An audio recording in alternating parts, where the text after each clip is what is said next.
Yo les bladers, c'est Ryuk. Aujourd'hui, vidéo un petit peu personnelle puisqu'on va parler de ma lignée de toupies Beyblade Burst favorite, à savoir les Wyvern. Wyvern, ça a été vraiment mon tout premier coup de cœur, j'ai craqué dès les premiers visuels. Elle a été montrée et annoncée lors d'une expo japonaise qui s'est tenue au début de l'été 2015, juste avant le lancement des premiers produits Beyblade Burst. Et je sais pas pourquoi, mais elle m'a tapé dans l'œil, j'ai vraiment ressenti son design se détacher des autres qui ne m'avaient pas forcément séduite dès le début. Du coup, Wyvern est une des premières toupies Beyblade Burst sorties le 19 septembre 2015 au Japon.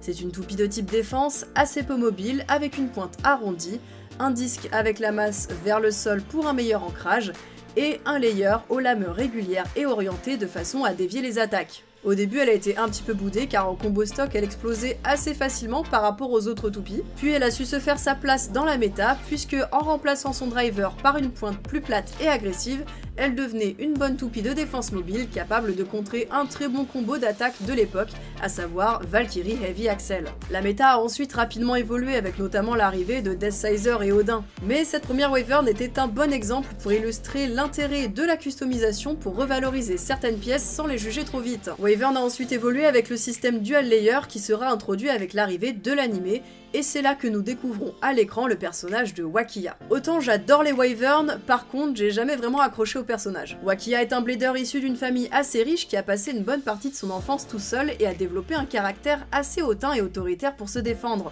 Au fil de la série, il va créer de nouvelles amitiés et s'ouvrir aux autres et deviendra plus attachant. Concernant sa toupie, Wild Wyvern, son layer garde ses lames orientées dans le sens de la déviation avec des hauteurs et inclinaisons plus variées. Cependant, c'est peut-être ce manque de régularité qui l'a rendu moins versatile vers la défense mobile.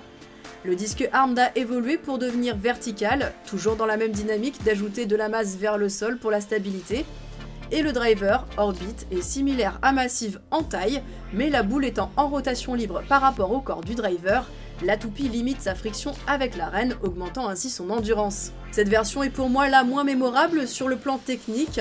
Elle n'apporte rien de très nouveau, sauf son driver qui a servi d'ébauche à une des pièces qui marquera le plus l'histoire de Beyblade Burst. Il est à présent temps de parler de Tornado Wyvern, sorti chez Takara en Random Booster. Je me suis longtemps contentée de la version Hasbro qui est sortie en starter, puisque du coup elle était très chère en Takara Tomy sous blister, je l'ai achetée des années plus tard en occasion. Sortie sous la saison 2 avec le God Layer System, elle possède une fonctionnalité au niveau de son layer. Ses lames périphériques sont capables de tourner pour dévier encore mieux les attaques. Au niveau du disque, on retrouve Fort accompagné du frame Glaive.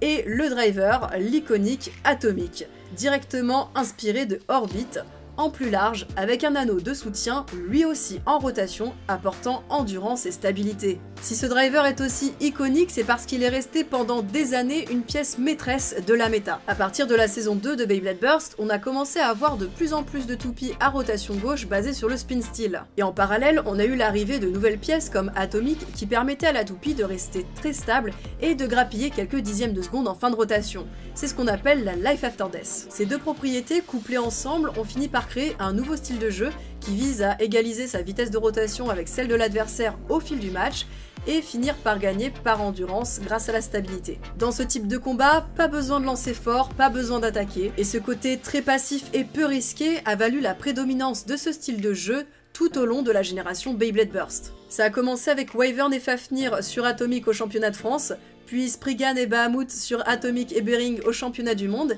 et même avec les années qui passent, que ce soit lors des Battle League chez nous en France ou même lors des tournois en Asie, même avec les nouvelles sorties de pièces, le style de jeu prépondérant est globalement resté le même. Enfin bref, c'était une grosse parenthèse, mais vu que tout ça a été introduit justement avec l'arrivée d'une Wyvern, il me paraissait important d'en parler. Pour la suite, avec le changement des castings des saisons suivantes, on n'a pas eu trop de nouvelles de Wyvern jusqu'à Super King avec l'arrivée de Jet Wyvern.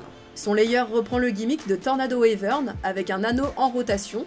Attention cependant, petite subtilité, il est en rotation libre pour la déviation des toupies à rotation droite, mais sera bloqué avec des points de contact en caoutchouc contre les toupies à rotation gauche. Serait-ce un petit clin d'œil à la méta de la saison 2? Peut-être.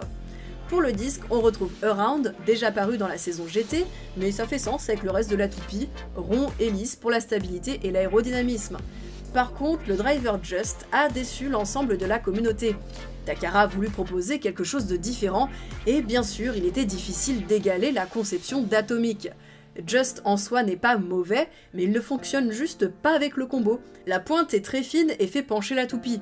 Son anneau en rotation qui est supposé rattraper la baie ne peut pas fonctionner car le disque around est trop bas et touche le sol avant. Ce qui est dommage, c'est que j'ai l'impression que vraiment personne n'a essayé de réutiliser ce driver autrement parce que Atomic c'était mieux et que de toute façon il n'a pas une bonne life after death, donc fin du débat. Même si cette dernière Wyvern n'a pas fait l'unanimité auprès de la communauté, perso je l'ai bien apprécié parce que au milieu de toutes les rééditions que Takara Tomy nous ont pondues pendant Super King, je trouve que c'est l'une des seules qui apportait quelque chose de vraiment nouveau au lieu de juste bêtement multiplier les gimmicks de la version précédente. On n'a pas eu d'autres versions après pour DB et BU et franchement c'est pas plus mal. Même si je suis très fan de cette lignée, c'est pas pour autant que je veux une quinzaine de rééditions comme ça a été le cas pour Spriggan et Valkyrie.